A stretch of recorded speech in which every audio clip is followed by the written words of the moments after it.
Welcome to this rapid revision video looking at Norman law enforcement and punishments. This means that we'll be looking at both how the Normans ensured that the law was followed and how people were punished if they broke the law. This is often viewed through the lens of change and continuity. Broadly speaking, law enforcement in Anglo-Saxon England functioned satisfactorily for that society. This means that some Saxon ideas were left alone and continued into the Norman period. Basically, they worked. However, other aspects were changed. This could be explained by changes to the king's power and changes to society. So what changed and what stayed the same? We're going to start with examples of continuity, where things stayed broadly the same. Just as in Saxon times, punishments often took the form of fines or corporal punishment, such as mutilation. Criminals might still lose limbs or other body parts, or be branded with a hot iron. Nice. However, the crimes punishable in these ways could be different, as was where the money from fines actually went. Guilt was still often decided through a trial by ordeal. In Saxon times, the king's peace was meant to allow the people to live peacefully and free from crime. The Normans had a similar system, the king's mund. To commit a crime was to break the mund, and as such, punishment followed. Communities remained tight-knit, and so community justice, like the hue and cry, continued. A typical Norman law can be shown in the Statute of Westminster from the late Norman period in 1284.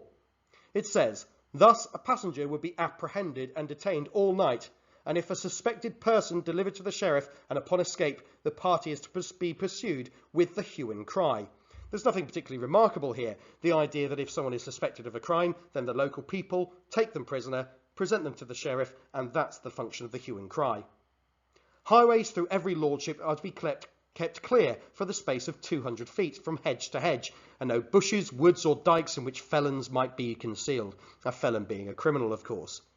Compare this to modern country tracks where the hedges are often right by the side of the road and they're incredibly narrow. Here we can see that the main roads of the day, the King's highways, were supposed to be kept open and clear on each side, so that anyone travelling along them could travel in the confidence that they weren't about to be ambushed. This is all about the Normans keeping law and order, but you can see it's harking back to the old system of the hue and cry. So what explains all this continuity? For the most part, law enforcement that was considered effective was kept the same. There were also enough similarities between Saxon and Norman society that some methods of enforcement still did their job, like the pillory. Let's consider these crimes. Stealing and repeat offences were often met with flogging and beatings. In more extreme circumstances, maiming and hanging. The reason is that public humiliation, pain and retribution were still considered effective. They worked. And then there's slander. You might have your tongue cut out. Slander is where you're basically telling malicious lies about people. The reason for this is because retribution and deterrence were still considered effective. People wouldn't want to do these things because if caught, the punishments were so severe. But what about enforcement? Well, there was still a really strong sense of community justice, such as the hue and cry, organised into tithings. This is because communities and villages remained tight-knit, and so they remained responsible for a lot of law and order. And the officials used as well. They still used sheriffs, although these typically became Normans. The use of the shire reeves worked within the shire to delegate the enforcement of the law. So you can see why the Normans kept a lot of the things that had worked in Anglo-Saxon society, because if it ain't broke, don't fix it. But of course, as with so many things in Norman society, there's change too. However, as with the rest of Norman society, customs and control brought significant change. Saxon fines tended to be paid to the victim or their family. This was known as the weregild. But Norman fines went straight to the king. Trials by ordeal continued, but the Normans added trial by combat. Trial by combat was seen as a more dignified way of being put on trial than other ordeals, and it was reserved for the nobility. In essence, the winner of a fight to the death was considered favoured by God. Anyone who submitted would be admitting guilt, and then they'd be executed. Social crimes had often carried lesser punishments in Anglo-Saxon England, but the Normans added new laws, such as the forest laws, which I covered in a previous video. These carried the death penalty if broken. The Normans also introduced the murderum fine, paid by the whole community where a body was found. So you can see here that many of the Norman laws might be considered unjust by ordinary people, or they seem much more severe. This is done as a method of control. And yet for the nobility, a trial by combat might be seen as more lenient and in fact more dignified by them. Ultimately, with a trial by combat, if you won, then basically you'd not only just been found innocent, but the punishment had been meted out all at the same time. So what explains these changes? Changes generally reflected one of two causes: an increase in the power of the king, or the introduction of Norman customs and beliefs. Let's have a look at some examples. Take crimes.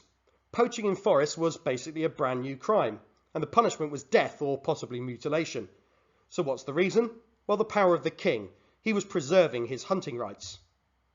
Or rebellion. The punishment here would be execution by hanging or beheading.